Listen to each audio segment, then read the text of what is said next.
Evening all. Tonight we're going to pick the FTH Surveyor, which is a French pump lock with a nice round key.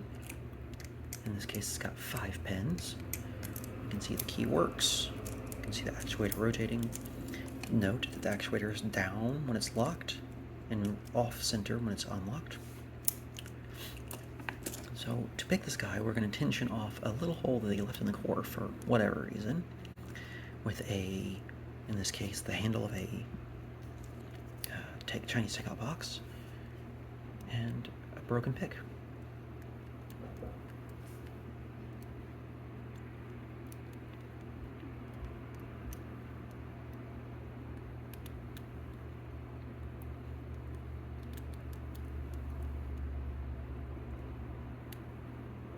I think I just overset that pin right there.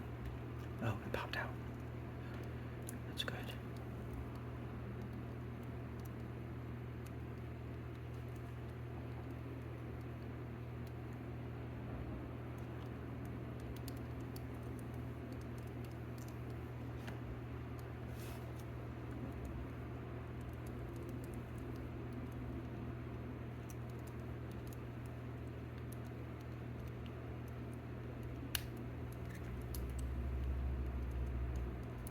Which pin just let go? Oh, there we go. And we have it. You can see that the tensioner is now here. We have 4 pins now because the 5th pin is hidden over here. And our actuator is offset. So now let's go ahead and gut this guy open, see what's going on the inside. So first, I will need to take the actuator off because it blocks, once it's rotated like this, it blocks the screws from coming out. So let's put that over there.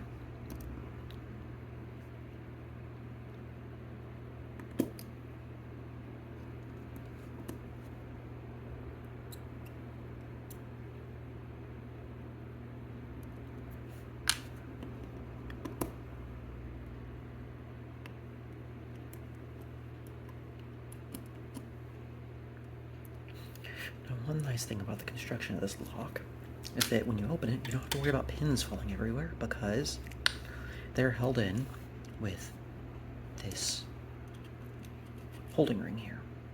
Now you'll notice that that one pin is still stuck down. That's because our double sidebars here are still in place, and when I pull that sidebar out, boop, boop, it pops right back out. So let's look at our sidebars real quick. Our sidebars match up and make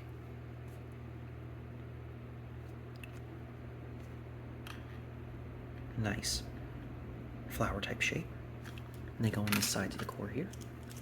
And you can see, if you look right here, you can see that there's a pin in the way, but when you push in the key, you get true gates. Okay. Remember also I said that there's this weird hole in the core. It's right here. You can see there's a hole. You can see the tensioner popping out through the hole there, and that's what allows us to actually tension this lock. Now, fortunately, this guy is pretty easy to gut because you can just push down one pin a little bit and pop off this holding ring. Okay. And go to town. Now, I'm going to refer to these as 2, 4, 6, 8, and 10 o'clock. Let's go and pull out 2 o'clock. Oops. 2 o'clock. 4 o'clock.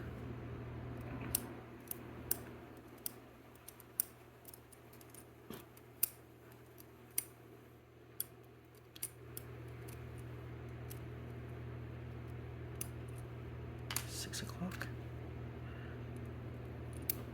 8 o'clock, and 10 o'clock. Okay, and then the springs are also in there. All 5 springs.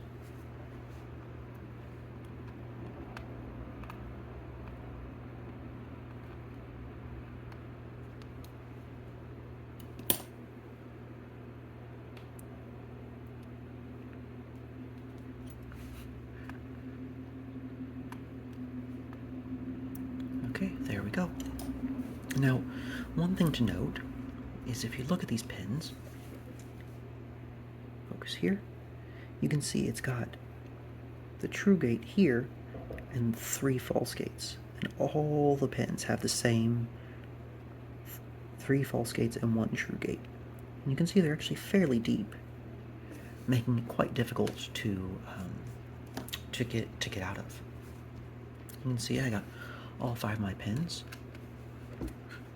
Got a shallow cut, slightly shallower cut, slightly less shallow cut. The same cut as the first one, is right there at the very top. Almost a minimal cut. And then here we have a max cut. You can see it's all the way at the very bottom. And this is the first one we looked at, where the cut is right there, kind of in the middle. Okay. And our core. Now let's reassemble. We start again with our springs.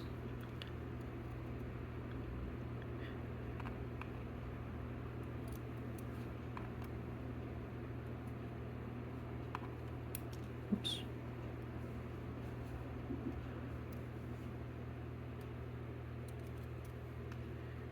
And, oops. Oh no.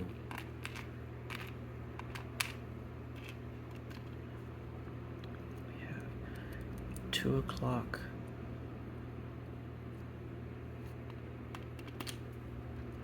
4 o'clock.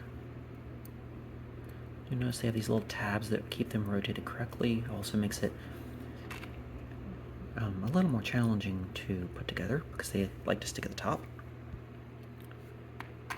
We have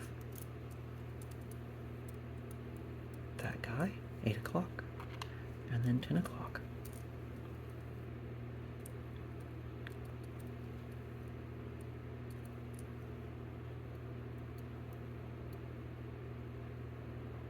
To make sure they're all rotated correctly before we try to put the ring back in. Okay, and then this ring, the retaining clip, we can just, oops, let's,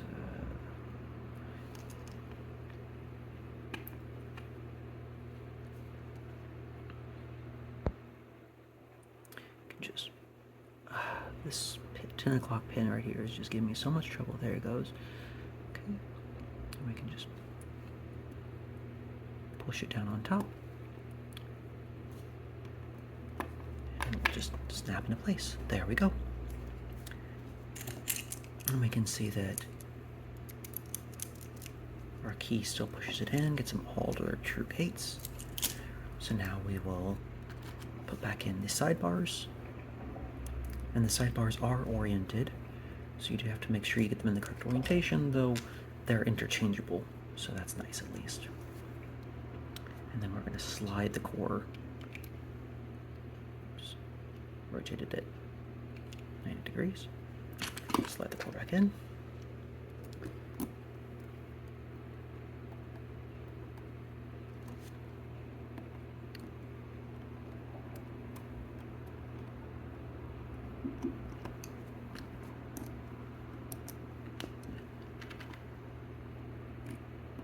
And there we go.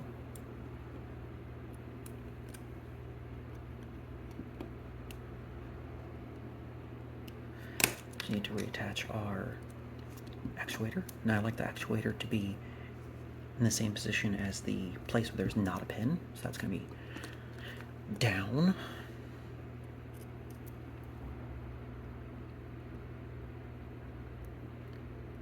Have a harder time putting in the screw than I do picking the lock.